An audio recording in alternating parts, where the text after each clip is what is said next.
Bienvenue à la conférence de presse d'avant-match de l'US Carcassonne avant le déplacement à Chambéry pour un match capital entre deux prétendants à la montée en Pro D2. Alors, on va commencer par Gary. Gary, bonjour. Tu t'es blessé contre Périgueux le 8 mars 2024.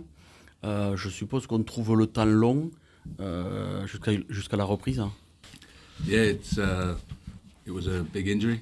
It was a quasi-anterior menisc, and it's just time has been long. And then I had a bit of a calf issue at the back end of it, but we're good now. I feel better than I have before. Quand on regarde ses collègues des tribunes, on trouve aussi le temps long. On se dit de ne pas les aider, de ne pas pouvoir les aider, de ne pas participer. On se dit quoi aussi? That's something I hate. I don't really enjoy watching rugby. I've always loved playing it. So especially at the start when we were losing games, it was hard to watch. So I'm just glad to be on this side now. Alors, quand on est le fils de Georges Graham, on ne pouvait faire que du rugby. Only rugby. I have 4 brothers and we all play rugby. Alors, qu'est-ce que vous pensez des résultats de votre formation cette saison, avec des matchs auxquels vous n'avez jamais participé? Yeah, I think it was hard to watch. I think since Bernard has came in, there's been a big change in organisation and the way we go about things, and I think that's shown on the pitch with the wins that we've had. And alors, le rugby, tu l'as commencé très jeune. Alors, je crois que tu es passé par d'abord, c'était Jersey. D'abord, c'était Carlisle, c'est ça? Les clubs. Carlisle. Oui. Après, Jersey. Oui. Après, c'est Newcastle. Avant Jersey. Il y a Gala. Gala, oui. Gala. Avant Jersey, oui. D'accord. Oui. Et des sélections avec l'équipe et d'Angleterre et d'Écosse. Ouais. Yeah, selected for my premier season in Newcastle. I was selected in the England squad, but I had a bulge in my neck, which meant I was a 24th man in the first England Six Nations game. Ah, c'était une sélection sans jouer. Ouais. D'accord. Et après, c'était le Pays de Galles. L'Écosse. Écosse, ouais. Combien de sélections en Écosse? 4. Quel est le meilleur souvenir de Gary Graham, rugbystiquement? The Calcutta Cup. It was the first time we'd beat England in Twickenham in, I think, 30-something years. On va passer à Bernard. Alors, Bernard, je me rappelle, il n'y a pas très longtemps, tu m'as dit que, notamment après la victoire à Tarbes, et tu l'avais dit aussi aux joueurs en revenant au vestiaire, tu avais dit on joue comme on s'entraîne, il y avait eu un petit relâchement, tu l'avais senti dans la semaine. Quelle a été la teneur des entraînements cette semaine? Tu traduis aussi?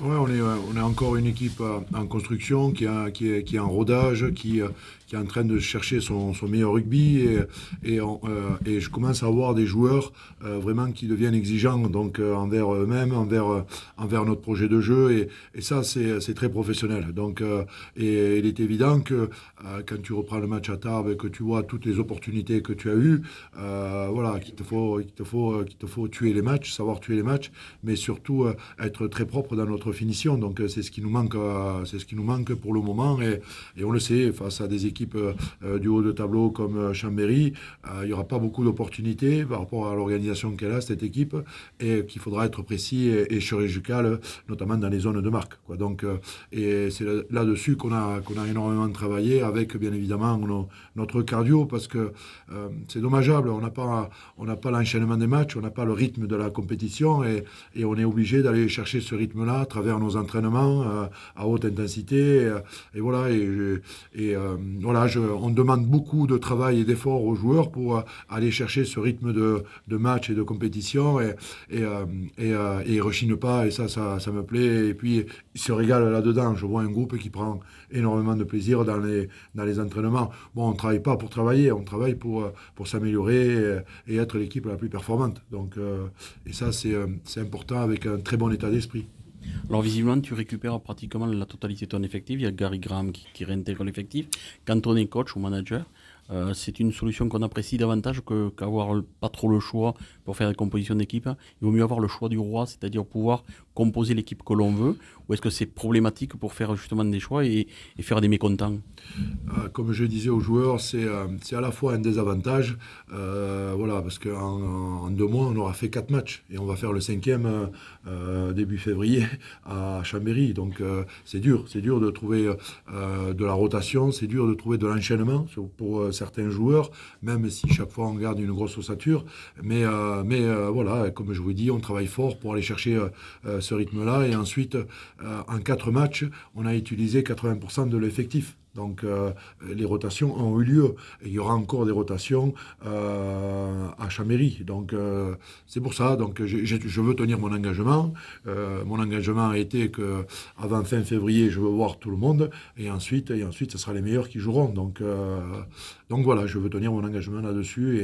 Et puis, pour le moment, ça nous réussit, parce que, comme je te disais, 80% d'effectifs installés sur les feuilles de match et 4 victoires, c'est un bon ratio. C'est un bon ratio et ça démontre l'état d'esprit du groupe. Et ça, c'est important. Alors, est-ce que quand on est manager aussi, tu dis vouloir voir tout le monde jusqu'à février? Bon, ça veut dire que tu prépares déjà la saison prochaine, ce qui est logique, la période de l'année dans laquelle on est. Mais est-ce que ça veut dire que on est obligé de faire un peu les deux, de préparer la saison prochaine tout en voulant bien terminer celle qui est en cours? Non, la saison prochaine, on y viendra en temps voulu. Donc, même si on a quand même quelques grandes lignes par rapport à l'effectif qu'on a, on a un très bon effectif, on a un bon état d'esprit. Et c'est bien de travailler dans la continuité. Et ce qui nous manque, c'est une expérience d'équipe. Donc, et qu'on est en train de chercher chaque match et qui va nous servir aussi au printemps. Donc, et ça, c'est important de challenger les joueurs, d'installer un peu de concurrence et de voir comment les mecs se comportent, là aussi, avec de la concurrence. Donc, et pour le moment, ça se passe bien. Voilà.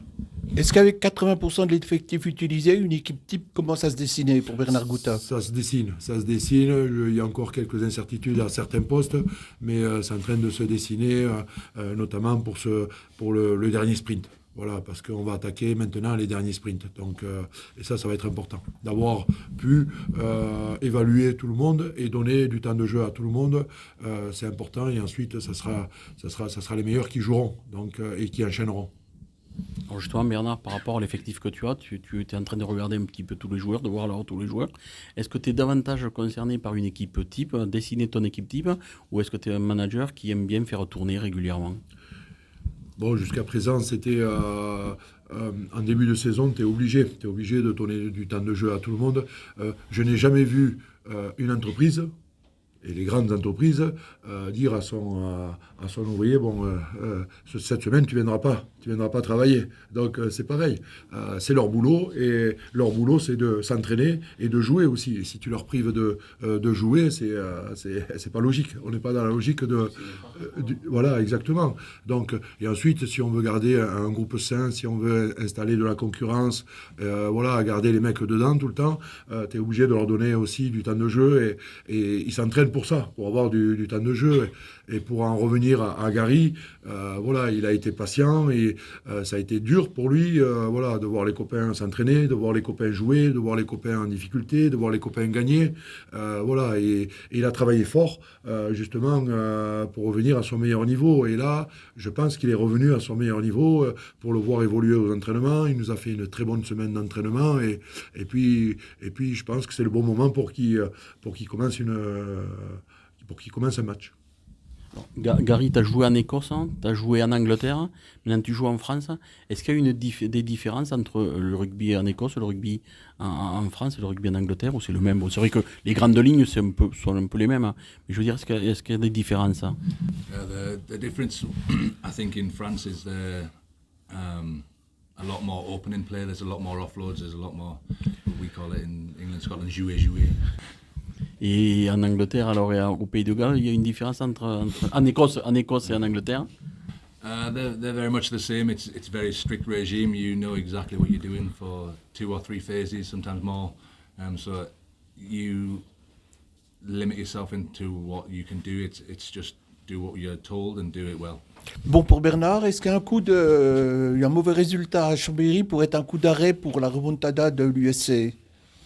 Pour être un coup d'arrêt, oui et non, mais Ce qui va être important, c'est voilà, on va aller à Chambéry avec beaucoup d'humilité, parce que pour le moment, pour être objectif, cette équipe est intouchable pour le moment. Donc c'est important de s'évaluer par rapport à cette équipe qui depuis le début de saison impressionne. Donc par ses résultats, par sa constance. J'ai l'impression que c'est une équipe qui est partie sur un projet de 3-4 ans, et là elle est en train d'arriver à maturité et elle en retire le bénéfice. Donc voilà, après on ne va pas y aller en victime là-bas, bien évidemment. On veut garder notre dynamique, voilà, de groupe, de victoire aussi. Voilà, donc ce sera un très bon test pour nous, je pense, et pour se situer par rapport à cette équipe qu'on peut rencontrer pendant les phases finales. Là, tu parles de dynamique, justement. Est-ce que c'était la trêve forcée, entre guillemets, de la semaine dernière une bonne chose pour la dynamique ou pas, du coup, avant d'aller chez le leader? C'est voilà, le résultat va nous le dire. Le résultat va nous le dire. Mais quand tu es une équipe en construction, comme je l'aurais dit à mes joueurs ce matin, ça reste quand même une belle opportunité. Voilà, de chaque match, d'avoir 15 jours pour préparer le match suivant, ça reste quand même énormément de confort dans le travail qu'on va mettre, dans la récup qu'on va mettre, dans le cardio qu'on va mettre aussi pour récupérer le rythme de la compétition. Et je pense que on n'aura pas d'excuses. On n'aura pas d'excuses sur la fraîcheur, on n'aura pas d'excuses sur le travail qu'on a effectué pendant 15 jours sur cette équipe. Maintenant, c'est comment on va se comporter, comment on va rentrer dans le match. C'est une équipe qui met énormément de pression à ses adversaires, qui les fait déjouer et qui est très opportuniste là-dedans. Donc, et qui marque beaucoup d'essais sur les 20 premières minutes. Donc, on sait à quoi s'attendre là-bas. Et maintenant, on a travaillé dur pour ça et il nous tarde maintenant le coup d'envoi à 15h30. Alors, l'an dernier, Chambéry était aussi invaincu à domicile fin janvier, jusqu'à ce qu'on arrive chez eux et qu'on fasse match nul avec eux. On a été la première équipe à ramener plus d'un point de Chambéry. Grosso modo, ça reste une équipe qui nous réussit, puisque entre l'an dernier et cette année, on est sur 3 victoires et un match nul. Est-ce que ça a un impact sur la façon de préparer le match et le moral des joueurs? Non, parce que bon, depuis l'année dernière, il y a eu du changement quand même. Voilà, bon, moi je suis arrivé. Ensuite, il y a eu de l'évolution aussi au niveau de l'effectif aussi par rapport à l'année dernière. Non, ce qui a été important, c'est de gagner ce match à domicile, qui a été ça a été dur. Ça a été un match âpre, un match très très engagé, et on s'attend à ce genre de match parce que, comme je vous disais, cette équipe elle fait énormément déjouer ses adversaires et en mettant une très grosse pression. Donc nous, ce qui va nous importer, c'est bien évidemment le comportement qu'on va avoir d'équipe, bien évidemment, prendre de l'expérience aussi d'équipe face au premier et s'évaluer. Donc et ça va être important pour nous. Est-ce que tu as regardé les matchs de l'an dernier? Quand tu parles de l'an dernier, c'est le match aller? Non, la saison dernière. Ah non, j'ai pas regardé. J'ai juste regardé et analysé le match aller. Voilà, quoi. Donc, que j'ai trouvé engagé, mais que j'ai trouvé très propre, quoi. Donc, voilà. Et ça a basculé à un moment donné pour Carcassonne, mais ça aurait pu basculer pour Chambéry sur ce match-là. Et ce que j'ai bien aimé, sur ce match-là, c'est l'état d'esprit des joueurs, quoi. Donc, qui ont répondu présent dans l'engagement et le combat. Et même si par moments, on a été en difficulté dans l'organisation. Et quel est l'état d'esprit des joueurs avant de partir à Chambéry? Bon, on sent une équipe qui reprend de la confiance, qui est sûre de son rugby, qui est sûre de son état d'esprit. Donc, et puis une équipe qui croit au travail maintenant et à la récompense de ce travail. Donc, voilà, on va aller là-bas pour voir si on a fait 15 jours de très bon travail et on va voir si on sera payé par rapport à ce dur travail qu'on a fait pendant 15 jours, parce que ça a été dur pour les joueurs. Alors, Gary, il y a un proverbe français qui dit « jamais 203 ». Tu as joué 2 matchs contre Périgueux, tu as une victoire contre Chambéry, un nul, une victoire, donc jamais 203. I'd like to think so. pour Gary, justement, en retour de maladie, est-ce pas une pression supplémentaire de reprendre à l'extérieur et face à une grosse équipe? Yeah, always. It's pressure's a privilege. So you don't play rugby at a high level if you don't understand the concept of pressure. That's why we're in the game. Oui, il va y en avoir un peu. On est toujours dans ce rythme, c'est-à-dire de garder une grosse ossature et ensuite d'injecter des joueurs qui peuvent apporter une plus-value à l'équipe et qui peuvent apporter aussi de l'énergie, et puis installer aussi cette concurrence qui nous réussit jusqu'à présent. Donc voilà, et puis je veux garder mon engagement et voilà, donc oui, il y aura quelques changements. C'est pas un manque d'humilité de notre part. On est sûr de nos forces, mais surtout, on veut la donner pour nos supporters. Voilà. Donc, et ça, c'est important. Voilà, parce que attendre 1 heure avant le match pour donner l'équipe, ça doit être frustrant pour une équipe qui paye sa place et qui supporte son équipe, quoi. Donc voilà. Donc moi, je n'ai aucun problème avec ça. Alors, Chambéry, c'est hyper gaillard devant. C'est leur force. Hein.